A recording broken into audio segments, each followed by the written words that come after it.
It was my niece's birthday party. I was grabbing a soda from the cooler when I heard it. My mom's voice, low and sharp, cut through the background noise like a slap. Are you crazy? Tom is here. He might catch you. Catch her doing what? That's what echoed in my head. I didn't move. Just froze there, one hand on a sweating can of Coke. Then her laugh came. That high-pitched, carefree laugh I used to love. I don't care about him, she said. He's just a wimp. That's when my spine went cold. My mom tried to warn her. And she laughed. Laughed. Like I was the punchline. The husband. The father. The guy who sacrificed sleep, dreams, and damn near his soul to hold everything together. I walked into the patio expecting a misunderstanding, maybe a drunk cousin, a bad joke, something salvageable. Instead, I found the image that would haunt me forever. Lauren, my wife, sitting in the lap of my best friend, Nate. Nate, the guy I'd shared beers with, fought alongside on the football field, trusted enough to name Godfather to my son. His hands were on her thighs. Her hand was in his hair. Their bodies were too close, too damn comfortable. When they saw me, it wasn't panic I saw in their faces. It was inconvenience. Like I had shown up at the wrong time and ruined the fun. My mom stepped forward, pale and shaking. Tom, it's not what you think. They're just joking around. Lauren didn't even flinch. Her voice sliced through the air like a blade. No, loser. We're together. If you divorce me, you'll never see your kids again. Just like that. No shame. No hesitation. The woman I married, mother of my children, looked me dead in the eye and dared me to fight her. Everyone fell silent. Kids still screamed in the background, chasing balloons, unaware that a war had just begun. I didn't scream, didn't throw punches, didn't cry. I just walked away. My car keys felt heavy in my hand. I drove 5 minutes home, walked into the bedroom, opened the safe, and took out 2 things, our marriage license and my wedding ring. When I got back to the party, she was still there, laughing with Nate like nothing had happened. I didn't say a word. Walked straight up to her, looked her in the eyes, and tore the marriage license in half. Then I threw the ring, not at her, but right into her lap. Let her choke on the symbolism. Her mouth opened, maybe to protest, maybe to gloat. I didn't care. I turned and walked away, past my mom, past Nate, past the stunned silence of betrayal made public. I left everything there, my trust, my marriage, my illusions. And I promised myself, from that moment on, I'd never be their victim again. You ever notice how silence can be louder than screams? That night, the house was still. Not the peaceful kind of still, no. This was the heavy, suffocating silence of something dead but not yet buried. I didn't sleep. Just sat on the edge of the bed, watching the shadows crawl across the walls as the hours passed. Lauren didn't come home. Not that I expected her to. After all, she'd made herself clear. We're together. As if she'd traded me in like some old appliance and Nate was the shiny new model. What she didn't realize was that she'd just lit a fuse in me that had been building for years. See, I'm not the kind of man who explodes. I don't yell, I don't throw things, and I sure as hell don't beg. But when I break, I don't leave pieces. I burn the whole damn blueprint. At sunrise, I got up, brewed coffee like I always do, muscle memory, maybe, and stared at the framed family photo on the fridge. The one where I had my arm around Lauren, and our 2 kids smiled like the world made sense. I took it down and flipped it face first on the counter. I had work to do. First thing I did? Called my lawyer. Not a divorce lawyer. Not yet. I called a man I knew from my old job, used to do contract disputes, had a reputation for ruthless confidentiality. Told him I needed advice. Real advice. About custody, about leverage, about documentation. He didn't ask why. Just gave me an appointment. Then I started sorting through everything. Bank statements. Phone bills. Text message logs. I printed it all, highlighted dates, traced her patterns. She'd been slipping for months. Late, yoga classes, random ATM withdrawals near bars she swore she never went to, charges on her card for hotels in our own damn town. I wasn't building a case. I was building a weapon. And every page was a blade. 2 days later, Lauren waltzed in like nothing happened. Walked through the door humming to herself, sunglasses still on like she couldn't face the light. I didn't look at her. Just kept stirring the pasta I was making for the kids. She paused, probably waiting for me to say something, to yell, to break down. But I'd done my falling. Now I was standing. She finally spoke, light and casual. We need to talk about what happened. I nodded. We will. In court. That knocked the smirk off her face. Tom, don't be dramatic. I turned to her, finally met her eyes. You threatened me in front of witnesses. Told me I'd never see my kids again if I divorced you. That wasn't drama. That was war. For a moment, just a flicker, I saw it, fear. It was small, buried behind arrogance, but it was there. Good. Because I wasn't the wimp anymore. I was the storm she didn't see coming. The next day, I called Nate's wife. Yeah, that's right. Turns out good ol' Nate, the best friend, the man who sat across from me at holidays and toasted to brotherhood, had his own little empire built on lies. His wife, Rachel, was shocked at first, then furious. She had kids too, and she had receipts. Together, we compared notes. Let's just say Lauren and Nate weren't nearly as clever as they thought. Emails, pictures, GPS data, all nicely packaged and time-stamped. Rachel and I didn't just want revenge, we wanted justice. Cold, sharp, undeniable. She filed for separation the next day. Cited infidelity. Sent the documents to Nate's office with a note. Give this to Tom when you're done. You ever watch someone realize they've lost before the fights even started? It's a rare thing. You see it in their eyes. That flicker of recognition that the ground beneath them isn't solid anymore, that what they thought was control was actually a leash tied to a burning post. That's what I saw in Lauren the morning after she got served. Not by me, by Rachel. She came downstairs still wearing the robe I bought her for our 10th anniversary. The same robe she probably wore for him. My coffee was already brewed. I was reading the newspaper like I had nothing but peace in my chest. That was the most dangerous version of me she'd ever meet. Did you know Rachel showed up at Nate's office? She snapped, voice high and sharp. I didn't look up. I did. Silence. Not the confused kind, no. This was tactical silence. She was trying to figure out how much I knew, how much I had. I let her stew in it. So what's the plan? She asked. You're divorcing me? I set my mug down gently. No. I'm strategically dismantling you. One step at a time. Her face twitched, a muscle in her jaw pulsing. She was calculating. But I'd already run the numbers. I had 2 weeks of surveillance footage from Rachel's PI, 3 recorded threats, hers, and a family lawyer who specialized in high-conflict custody. Every breadcrumb she thought she hid, I'd already turned it into a weapon. Later that day, I made a quiet stop at our kids' school. Not to make a scene, never that. I met with the principal, the counselor, and explained that we were going through a sensitive domestic situation. I requested, in writing, that any changes to pick up permissions or contact lists go through me. Solely. They agreed. And that paper? That was the first nail in the coffin of her leverage. Back home, she was still acting like she had a hand to play, like she could flirt her way out of it. She made dinner, poured wine, wore that same perfume she knew used to undo me. And me?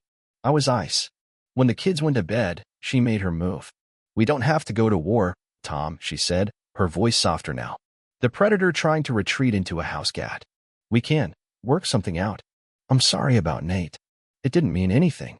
That line almost made me laugh. Didn't mean anything? Sitting in my best friend's lap? In front of my mother? Telling me I'd never see my kids again? I stood up, walked past her, and dropped a manila folder on the table. Inside, an affidavit from Rachel, photos, timestamps, call logs, bank statements showing hotel stays paid with our joint card. All labeled. All neat. You're not negotiating with the man you cheated on anymore, I said, my voice calm and cold. You're negotiating with the father of your children. And he's not playing games. The next few days were quiet. She didn't speak much. May tried to text me once. I blocked the number. Man had the gall to say, I didn't mean for it to happen.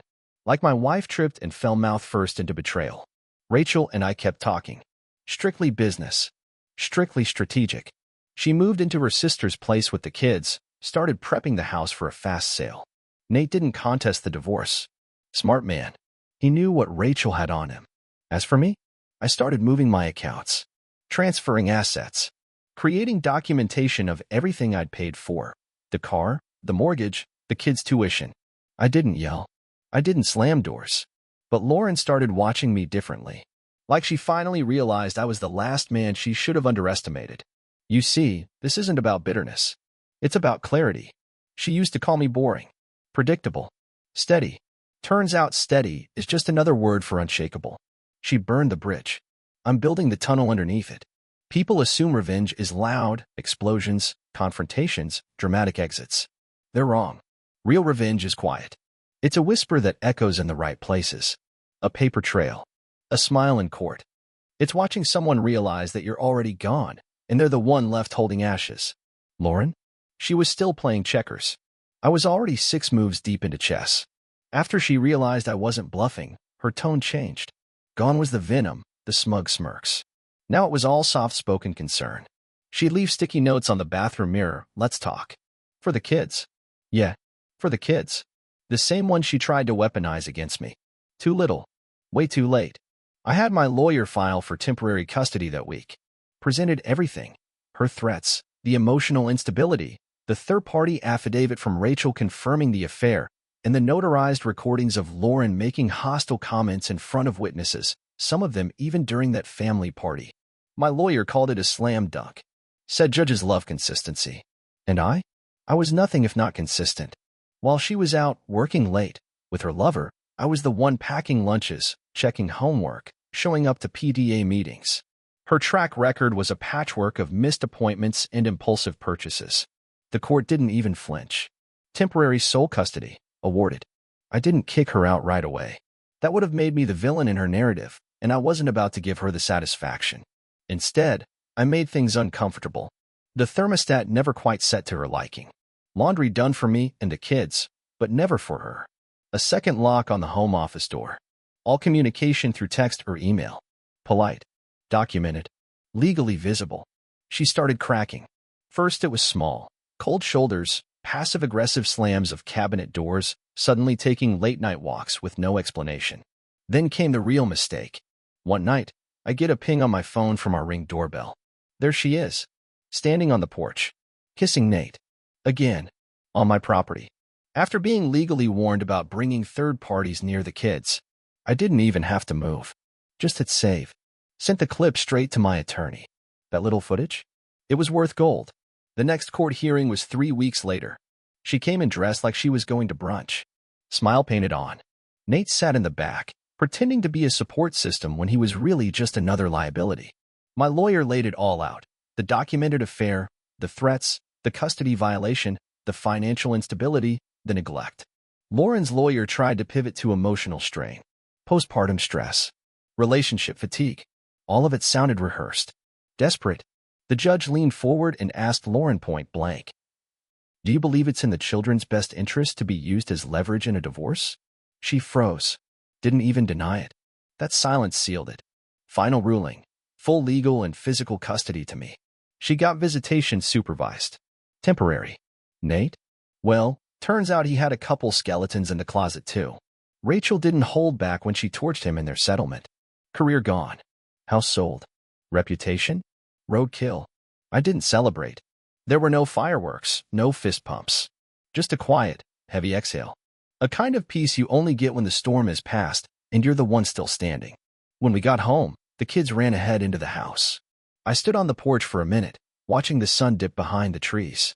The air felt still, but clean, like something rotten had finally been scrubbed from my life.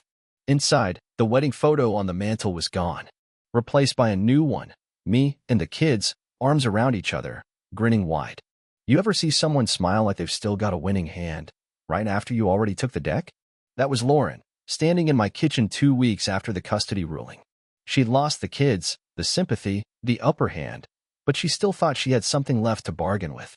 "Fine," she said, arms crossed, that little curl in her lip like she still believed she could bluff her way out. "You got custody. Great. But don't think you're walking away with the house. Half of it's mine. And your pension too. Courts don't care about who got cheated on." She wasn't wrong about that last part. Courts care about paperwork. And lucky for me, paperwork was my new weapon of choice. I didn't answer right away. Just smiled. Not smug. Just still. "You want the house?" I said. "Come and get it." Flashback for months. Back when I first smelled smoke but hadn't seen the fire yet, I started prepping. Quietly, methodically. Moved half of my retirement savings into a separate trust for the kids. Registered it under a legal protection clause, tied directly to their education. That trust? Untouchable. Not even she could pierce it. Next, I got an appraisal on the house. Had the inspector file 2 versions, one for me, private and accurate. One for public record, timed during that brief dip in market value after the flood warnings came through town. Legal? Barely. Smart? Absolutely. Then I started shifting every asset that had my name on it into long-term, low-liquid options, real estate bonds, deferred index annuities, all legal, all inaccessible without my consent, all documented before the date of separation. Everything after that, community property, but everything before, mine. Back to Lauren, standing in my kitchen, still thinking she had the upper hand. Lauren read it, blinked. You think I'm just going to sign this? I shrugged. Doesn't change much if you don't. Court's already seen the financial disclosures. This just avoids the public mess. She scoffed. You're bluffing. I pointed to the page she hadn't flipped to yet, the one with the photos. Of her and Nate. In the house. On days, she claimed to be out job hunting. Right under the noses of the kids. Oh, and this, I added casually, sliding over another document, is your personal spending report. $6,000 in makeup and weekend trips on the joint card after separation. Already submitted. Her face drained. She realized too late. I wasn't negotiating. I was offering a lifeline. She signed. Didn't look at me when she handed it back. Didn't say a word as she walked out of the house. Just paused at the doorway, probably thinking about how she used to run this place. How it used to be hers. Now, it was just mine. The next morning, I walked through the house barefoot. Quiet. Peaceful. Sunlight pouring through the kitchen window. The kids still asleep upstairs. On the counter sat the manila folder. Signed, sealed, done. I picked up my coffee, leaned against the counter, and whispered to no one in particular. Wimp, huh? You know what's wild? The same people who set fire to your life will show up later acting like they're the ones who got burned. That was Nate. Yeah, that Nate. My former best friend, godfather to my son. The guy who used to say things like, we're brothers, blood or not. Turns out brotherhood, to him, just meant don't get caught sleeping with your best friend's wife at a family party. After Lauren got legally steamrolled, I figured I wouldn't see much of him anymore. I was wrong. He showed up 3 weeks later. Unannounced. Middle of the day. I heard the knock, looked through the peephole, and for a second I just stood there. The audacity of the man. There he was, standing on my porch like we had something to talk about. Like this was some high school drama, and not a nuclear betrayal of everything we ever stood for. He had that fake humility look, baseball cap, hands in pockets, like he was just there to return a borrowed DVD. I opened the door. Didn't say a word. He nodded. Tom, can we talk? I leaned against the frame, arms crossed. You got 60 seconds. He looked down. Look, man, I messed up. I don't expect you to forgive me. You don't expect forgiveness. I cut in. But you expected to come here? After everything. He looked up, trying to play the pitiful card. Lauren kicked me out. Said it was temporary, but she's not answering. I lost the kids. Rachel filed for full custody. I don't even have a place to stay right now. I stared at him, dead in the eyes. That sounds like a you problem. He winced. Come on, man. We were friends. I wasn't trying to. You weren't trying to? I stepped forward, voice low and steady. You weren't trying to sit with my wife in front of my mother? You weren't trying to raise my kids in a house you didn't build? You weren't trying to smile in my face while you slipped around behind my back. He said nothing. I let the silence hang. Then I dropped the final nail in. You didn't just lose Lauren, Nate. I pointed to the house behind me. You lost this. You lost us. And you lost the man who used to take your calls in the middle of the night when your dad died. Remember that? When you had no one, and I was all you had. He nodded. Couldn't even speak. Now, I said, you've got what you deserve. No family, no home, and no legacy. You bet everything on someone else's wife and lost. I took a step back and began to close the door. Before it shut, I added, you can keep the Godfather title. You'll need the memory. My kids won't. Then I shut the door on him, just like he shut the door on every ounce of loyalty we ever had.